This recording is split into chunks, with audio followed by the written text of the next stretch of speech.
Welcome to the Bad Girls on Business, the podcast that makes business more fun so you want to do more of it. Here are your hostesses with the mostesses, Jennie Bellinger, Virginia Muzquiz, and Michelle Nedelec.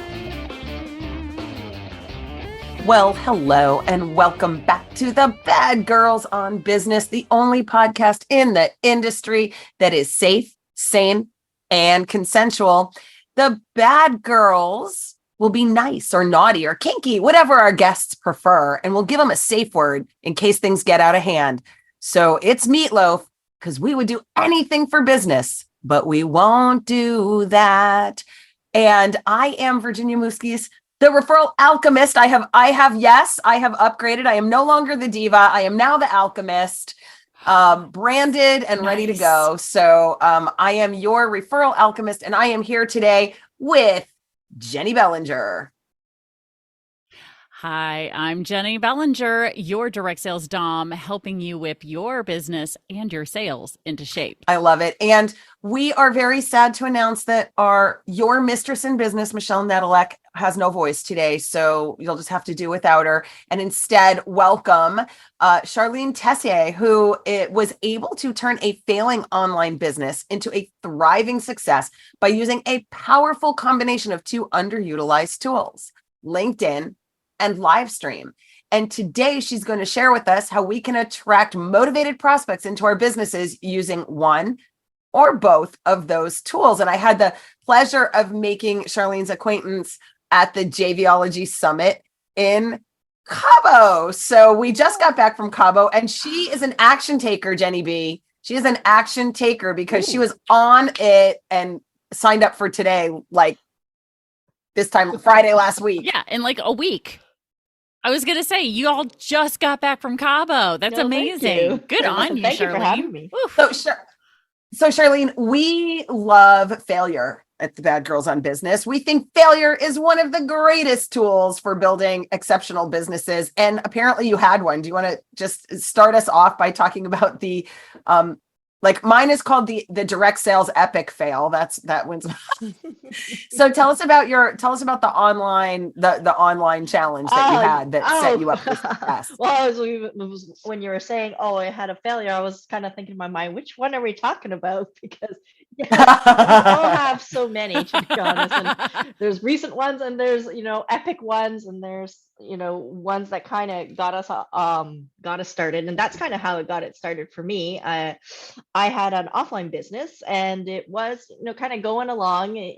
So offline, as in it was location dependent. It was very physically located where it was, which was in Vancouver, Canada, and Canadian. And after I had my daughter, I decided that I wanted to move my business online. And, because I thought, hey, that's going to give me a lot more opportunities and flexibility. And little did I know, starting an online business is probably a lot harder than doing it offline. And to make it more challenging for myself, I thought, let's move to another country. So I relocated also after my daughter was born to Germany, where I did not speak German, with my husband, and thought, yeah, let's launch my online business. This is a great opportunity to do this. And I spent 2 years really kind of struggling to get it off the ground. It was very, very difficult. And the turning point was ironically when COVID happened, because everybody came online, and all of a sudden live video, live virtual events were taking off. And that was kind of the space I thought, this is where I should be. I was already kind of positioning for that before COVID, but when everybody came online, it just exploded. And then my online business started working. And so it was kind of an accidental failure. Go COVID. Right? Like, yay, pandemic. Well, because all North America came online. Whereas prior to that, I had a very hard time. Like, people were so like, oh, why aren't you at the meetup? Or why don't you come to a physical thing? And I could not, obviously, because I was not in the country that my clients were. And so that's hopefully that's the one you were referring to there, Virginia. I have many other stories, but that's my main one. Well, the key here is what is the biggest lesson that you've learned in 1 failure, 2 failure, 3 failure, 4? It's starting to sound like a patty cake, right? What do you think failure teaches us? Well, for me, it really teaches me that learn from it but get back up as quick as you can, and try something else.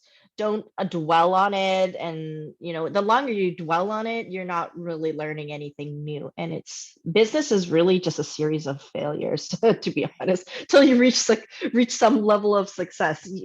A lot of it's just you fail, and then you learn something from that, and so okay, don't do that, and then you do something else, and it gets a little bit better and a little better, and next thing you know, you are successful with that, which seems like it happens overnight, but it does not, as we all know. No, so that reminds me of like one of my favorite Facebook memes or social media memes that's out there, which is what everybody thinks success looks like. And it's like this straight line from the lower left corner of the chart to the upper right corner of the chart, right? It's just a straight line going from not successful to successful. And then they're like, and then the chart immediately next to it is like, and what success actually looks like. And it looks like they gave a 3-year-old a crayon. And it's just all these scribbles all over the entire chart, roundabouts, loop-de-loops, and then finally it hits success in the other, upper end of the corner. And I have to say that that's definitely been my experience through 2 businesses as well. So as you've been going through and doing this, because yes, silver lining is suddenly everybody's online, and meeting through Zoom is not that big a deal anymore, because I was also taking my business online between 2018 and 2020. And lots of people are like, why are you sending me this link? What's this? Calendar link. What's this Zoom thing that you want me to do? I don't know what this is. And I was like, well, see, I don't leave my house. So for you, going through it and finding this virtual way of connecting, how did that shift for you in terms of where you were selling then? I mean, because it sounds like you went from probably just a small area to a much larger area in a short period of time. And how did you grow that? Originally I started out because I had some coaches who said, okay, always, my base was in Vancouver, Canada. And I tried to really leverage that in the first 2 years, and it just did not really work, to be honest. I don't know. It just was too small, probably geographically. It's a very small city as well.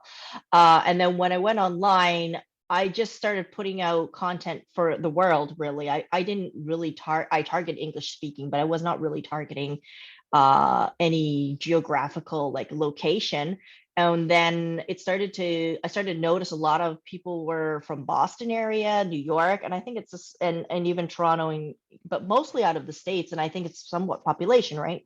There just happens to be a lot more people on the eastern seaboard of the United States.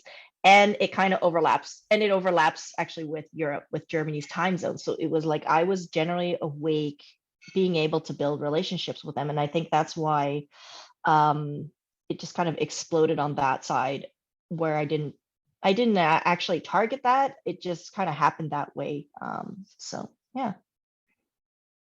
So Charlene, your go-to, like your what does Jennie call it? Your stupid human trick, right? Like your right, that your go-to, your thing, your spiel, your whatever is this this marriage between LinkedIn and Livestream, which is fairly new, right? Like it's basically, I think what happened, and Jennie's more of a TikToker than well, I am not a TikToker. Jennie is a TikToker and I am not. She's not more of a TikToker. She is one, I'm not one. But I think once that started taking off, then Facebook started preferring video, like all the algorithms started sort of preferring this live stream piece of it. And so you quickly jumped on as an early adopter, it sounds like, onto that live stream and LinkedIn thing. So can you talk a little bit about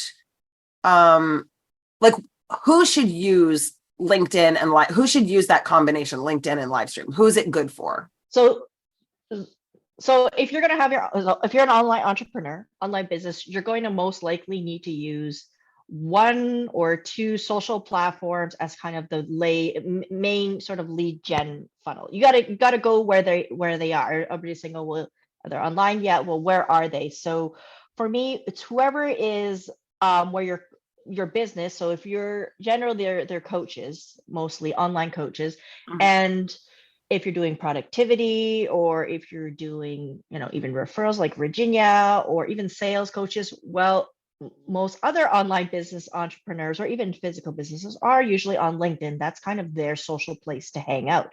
Yes, they might be on Facebook, they could be on Pinterest or TikTok, but you have to sort of think, are they really there in LinkedIn? And most are, but there are exceptions. For example, I did have a lady who reached out to me saying she wanted to start her online cloth diapering business, and she wanted some tips for finding clients on LinkedIn. And I said to her, I don't know if I would think about that when I go to LinkedIn. She's like, but there's parents there. And I said, I agree. There are parents on LinkedIn.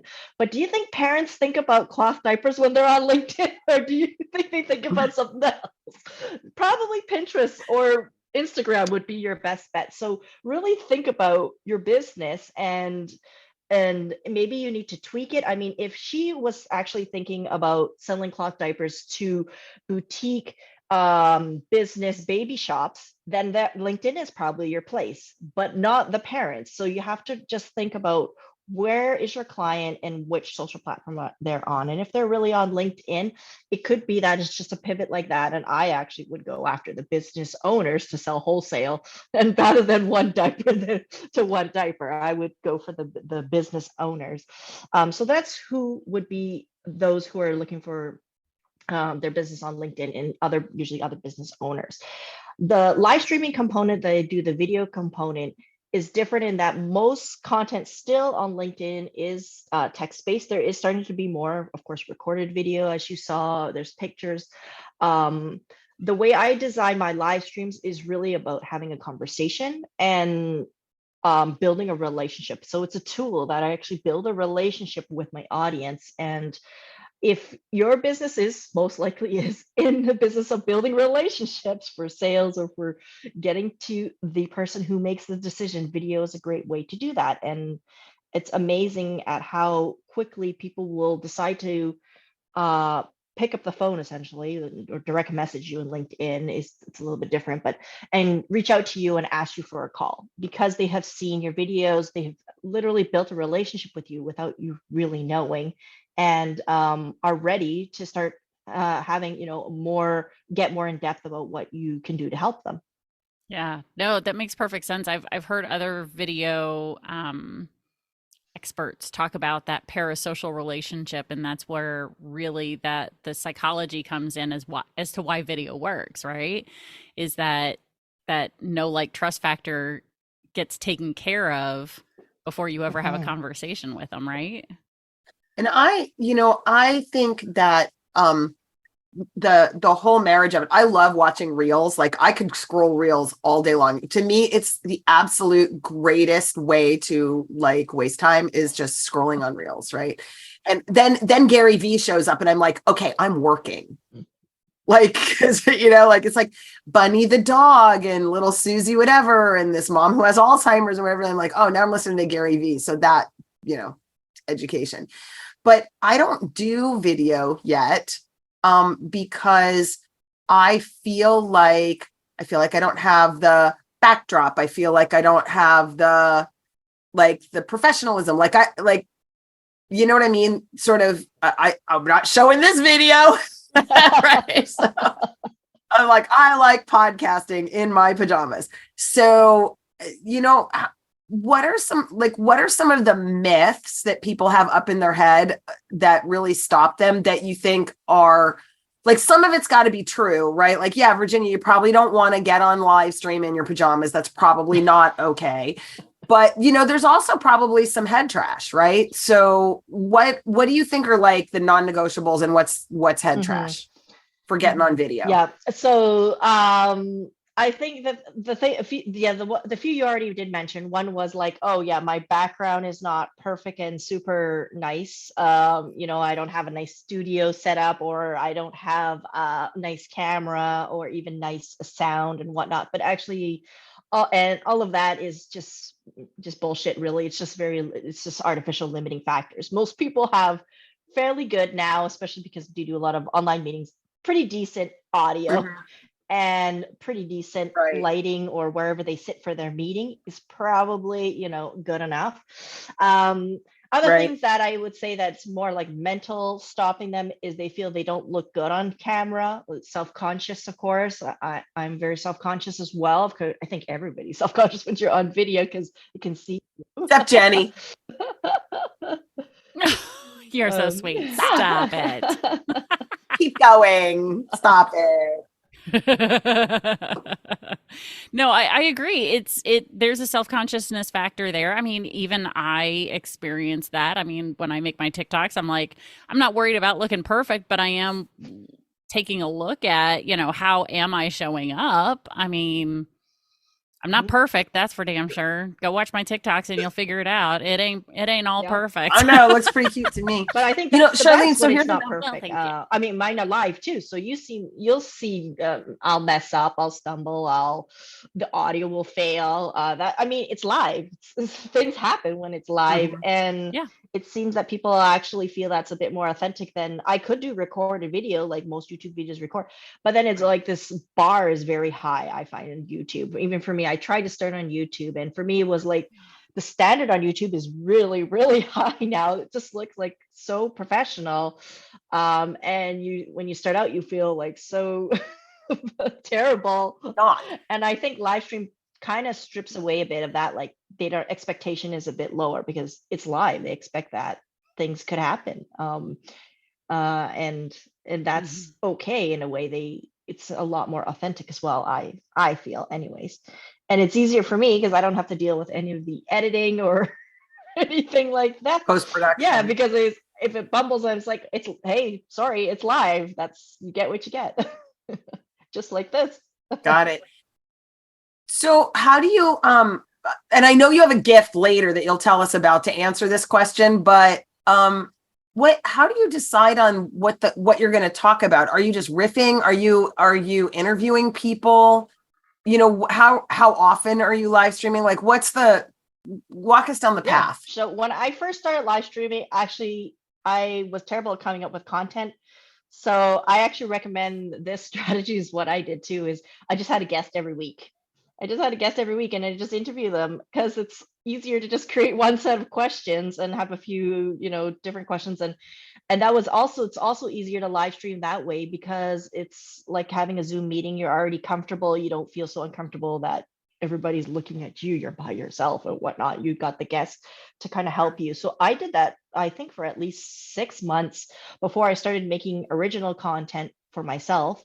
And a lot of the original content ended up just coming out from people asking me questions because they wanted to know. I didn't really intend to teach live streaming, but people started asking me a lot about it. Like you said, how often do I do it? Well, I recommend once a week if you can. How do you do it once a week? How do you create it? So all of those questions ended up essentially turning into live stream content. And I still do, most of my content still comes from the questions from my community.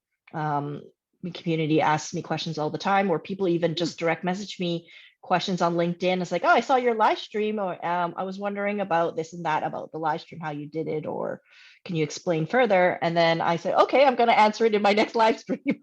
And then I send them the link. So that kind of keeps and they get like almost like a personal answer, because if they're asking it, a lot of people are definitely asking it. That's how I mostly get my content. Nice. That's awesome. No, I love that. And I like the accountability factor too.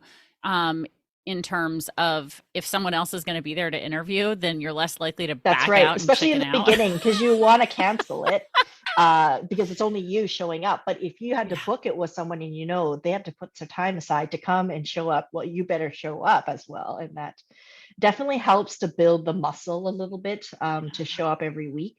It is easy. There are weeks, trust me, where I don't feel like going live. I was like, oh, I don't want to get dressed up. I don't want to look good. I gotta, it's a bit of effort. So I'll tell you, during the pandemic, Charlene, this is just an aside. So I wore the same red and black plaid flannel pajama pants for 2 years, and just and I bought like tops, that red and black tops. And I just had this like pretty top with some jewelry. And then I was in pajama pants, like hashtag like in my jammies all the time. So there's a suggestion for you. You just find yourself a cute little jacket and there you go. It's just your signature thing. I figured if Jonathan Bengal can do that, like have his signature purple jacket, I was like, you just have one signature look. It's what you do when you live stream. Everybody expects it. Is your cat grooming you, Jennifer? On your head. He's not grooming me. He's headbutting me, going, pay attention to me, mom. Like literally every time you see my head like jolt forward, it's because the cat is like literally ramming his head into the back of my head. Like, so for you who is listening, every time you hear thud on the microphone, that is because Jenny's cat is attacking her and she's doing a face plant into her microphone. I was just like, what is that cat doing, man? He's the resident cuddle bug on all of this. Yes, he's my. Enough about the cat. About me and my cat. Oh, now he's making biscuits on the chair. Okay, so it's just not a Zoom call unless there's a cat doing something, right? So Charlene, truly, what are so you just like you and you're a little introverted, you know? I'm actually quite introverted. I kind of noticed that as I was insinuating myself on you. I was like, oh, back up, girl. She's an introvert.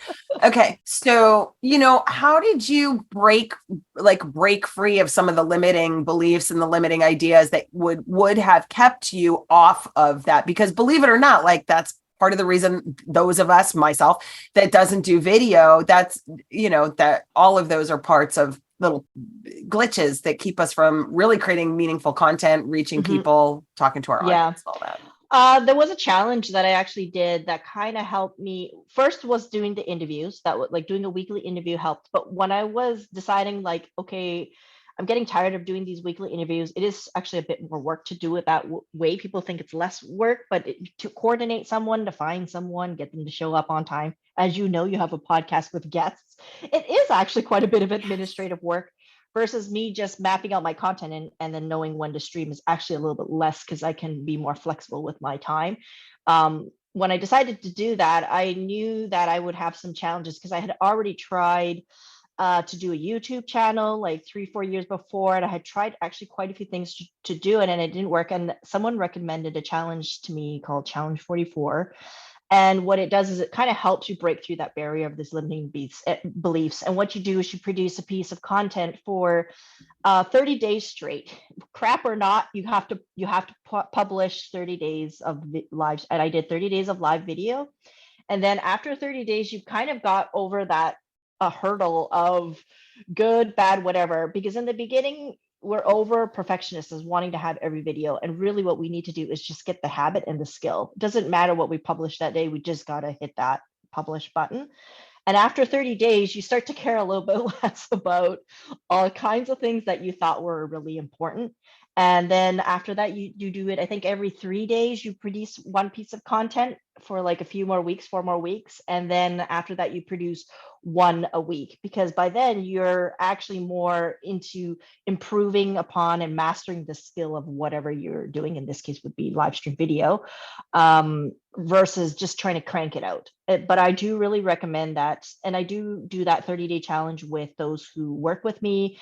They are really scared. They don't like the idea of it's like, what, 30 days? I'm like, I know, but we have to kind of get over the hurdle, because if you don't, you will always have these limiting beliefs of all kinds of things that you feel are limiting you, but they really aren't. You know what the good news about that is, though? Nobody's watching you for the first 30 days. Like, you don't have an audience. Nobody gives a crap about, and you are anonymous while you're sucking. Yes. Like, you feel like you're sucking and the whole world is watching, but the truth of the matter is you are anonymous, and the people that are watching love it that you suck. So exactly. They're like, oh, if you suck, then I could suck too. And be, it's like empowering to people, right? It really is. I mean, I think I showed in one of my emails a few weeks ago, I actually I wanted to talk about that, about introverts and those who are getting over camera. And I pulled one of my first, and I looked at it and I was like, oh my God, so embarrassing. I'm going to share this. Like, community. I didn't even feel comfortable sharing it because I thought this is bad, but I got to share it so that they can see that we all start somewhere, and it's a skill. It really is a skill. Video copywriting, making really good posts, making really good TikTok content, all of that is really skill, and it takes time to first just get the skill habit going, and then it's the mastery. And those that we see who are doing it really well have mastered it. That's why they're so amazing. But they didn't start, nobody goes from beginner to a master. This just doesn't happen. Now that reminds me, have you heard of the story of the professor of clay, of pottery, having the students, and there were two ways to get an A in the class. One was, by the end of the class, you had to create one perfect pot, or you could get an A if you did 40 pots. 40 pots. Not perfect. 40 pots. Make Just 40 bowls. Just hour. create 40 pots. They didn't have, not in an hour, but over the course of the entire semester, right? And so they could either, to get an A, do one perfect pot by the end of the class, right? Or they could just make 40 of them over the course of the 15 weeks or whatever it was. So go in, make a pot, make a pot, make a pot, make a pot, make a pot, make a pot. And what happened is those who went for the 40 had better pots at the end than the people who just tried to make one perfect. Do you know, I have to tell you, Jennie, that that actually happened at O'Fallon Township High School, because Nicole was in a class where the choice was make one pot or make 40, and she made 100 pots. And some of the stuff that she made was amazing. I mean, 95% of it was crap, right? But the 2 or 3 pieces that she, like, we still have them because they were really brilliant. Wow. But yeah, and they did that thing with the bowls, the soup bowls, where you would go and you would buy a bowl and then go have soup, and it was for the empty bowl project. Yeah, the empty bowl lunch in O'Fallon. So anyway, we digress.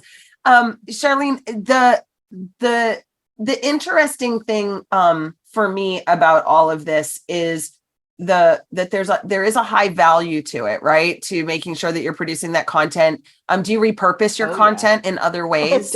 So how are you repurposing some of this live stream content? One of the ways I repurpose is YouTube. And so it goes, I stream a multi-stream into Facebook, even though I don't really manage my Facebook, but Facebook, LinkedIn is my main audience, and YouTube.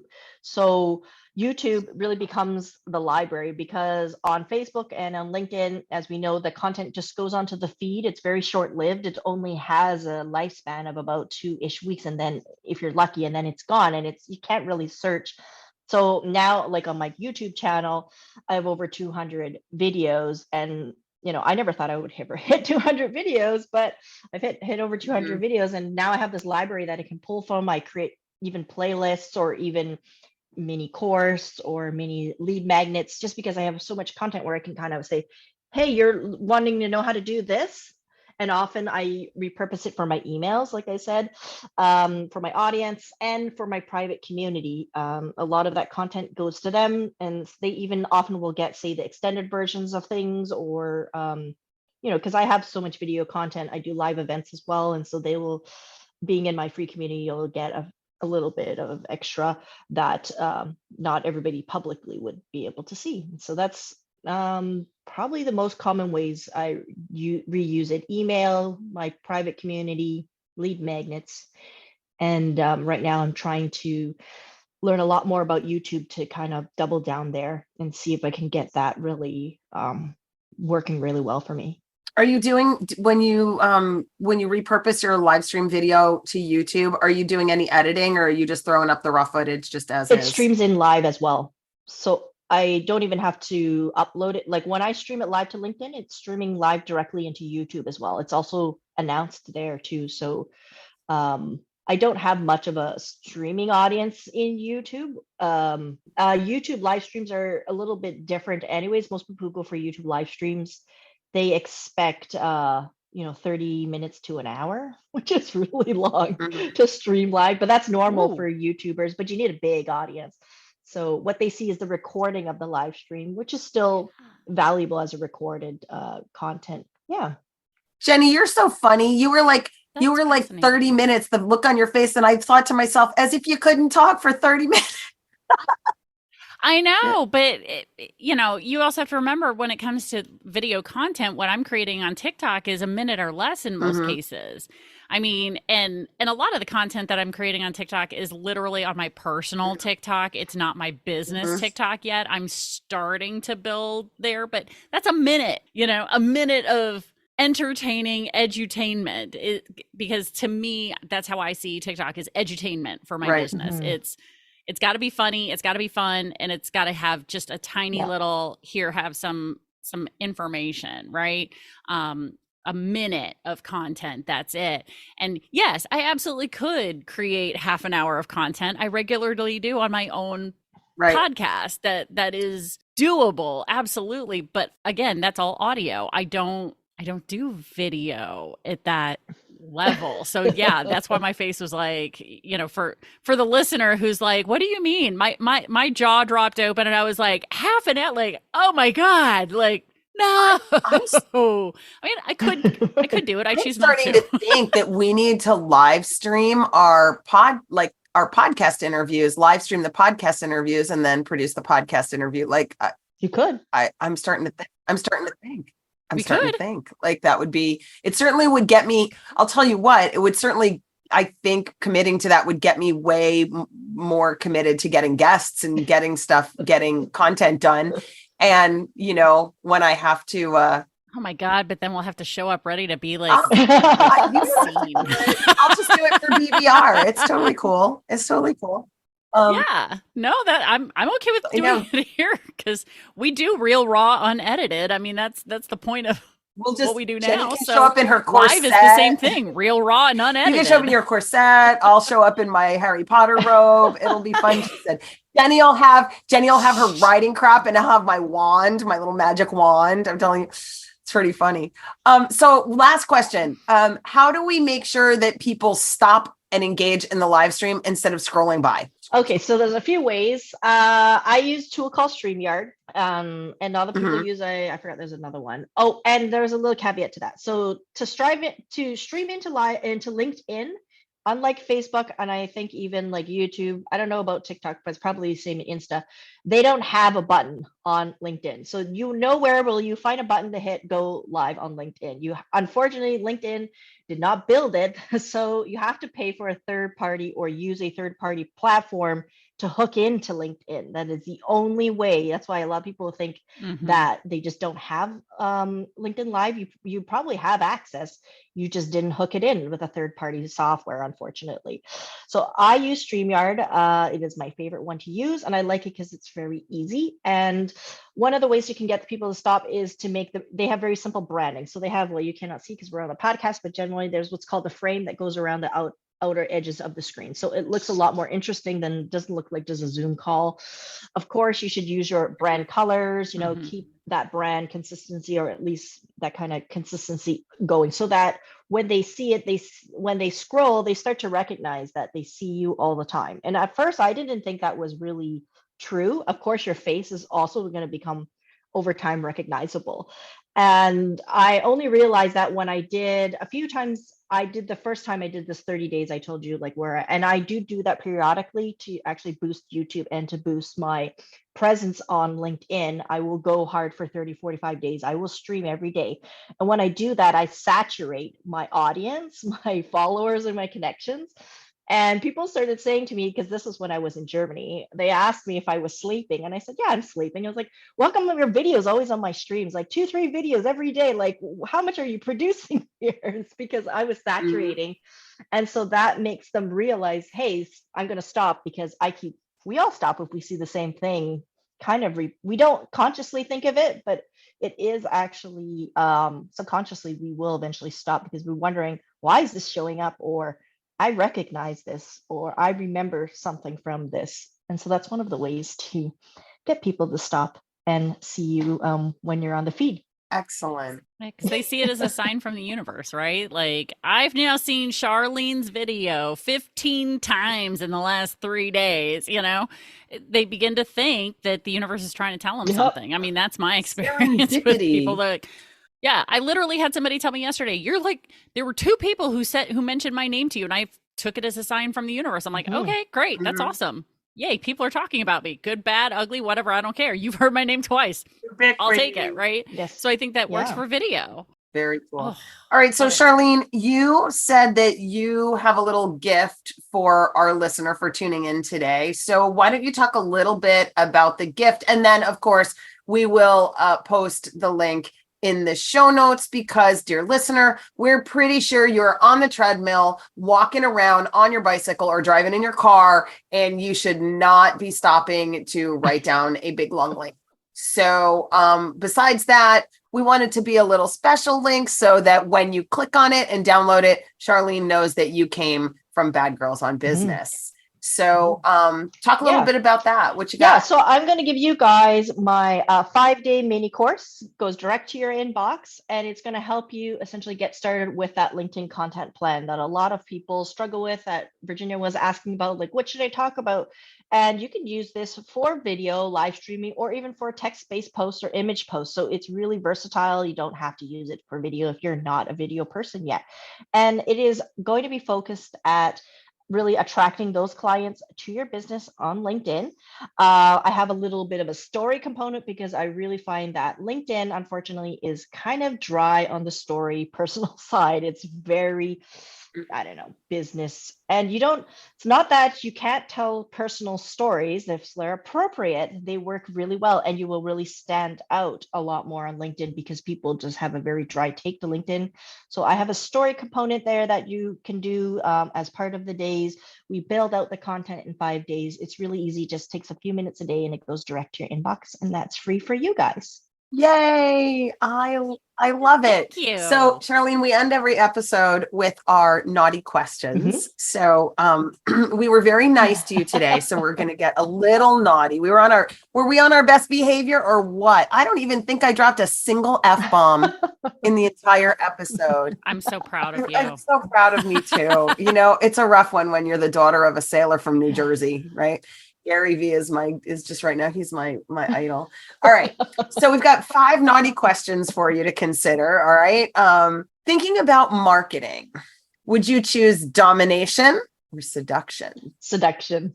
I think I know the answer to this one. Networking, exhibitionist, or voyeur? What was the second one? Voyeur? Voyeur. Yeah. That's my personality. If you had said exhibitionist, I would have so called BS on that in like 2 seconds because I watched you network for a week, and you definitely size people up. All right, leadership, Lady Domme or power sub? Oh, for leadership, Lady Domme. Okay. Building a team, married or mistresses? Mistresses. And finally, entrepreneurship, monogamy, as in focus on one business, or polyamory? Oh, polyamory. I think most entrepreneurs are polyamorous for that. I think I would tend to agree with you. Jay Facette is the most polyamorous business entrepreneur I've ever met. He's like, whoa, I'm doing crypto. Now I'm doing mentorship. Now I'm doing psychedelics. Now I'm doing masterminds. Now I'm doing psychedelic mastermind crypto. You know, I'm doing crypto masterminds while on psychedelics. It's great. All right. All right. Jennie, take us out. Yes. Absolutely. Well, Charlene Tessier, thank you so very much for sharing your knowledge, your expertise, and your little nuggets of wisdom with our audience. We so appreciate you. And I want to make sure that our listener goes and checks out Charlene's information in the show notes. Grab the link to make sure that you get access to that 5 days of content for LinkedIn. You don't want to miss out on that. If you haven't actually ever listened before and you don't know how to get to the show notes, what you're going to do is grab your phone, as long as you're not driving or doing something that is not safe. Grab your phone, click on today's episode, and scroll up just a little bit to get access to the show notes. And you'll see that link in nice big bold letters in a linky blue underlined thing so that you can gain access to Charlene's wonderful gift for you. And make sure you also connect with the Bad Girls on Business by going to badgirlsonbusiness.com and look for our little Easter egg. We have special gifts from each one of your hostesses with the mostesses and an Easter egg special just for you. And stay tuned because there's another Bad Girls episode on its way. Thank you for listening to the Bad Girls on Business podcast. Don't forget to check the show notes for any links mentioned in this episode and for additional contact information about the guest or our hostesses. If this show got you going, we'd love to hear about it when you subscribe, rate, and review the show on Apple Podcasts or wherever you get your podcasts. Can't get enough of the direct sales Domme, the referral diva, or your mistress in business? The Bad Girls have hidden their gift for you at badgirlsonbusiness.com. When you find the Easter egg, use the password BGOB to unlock your treasure chest of goodies.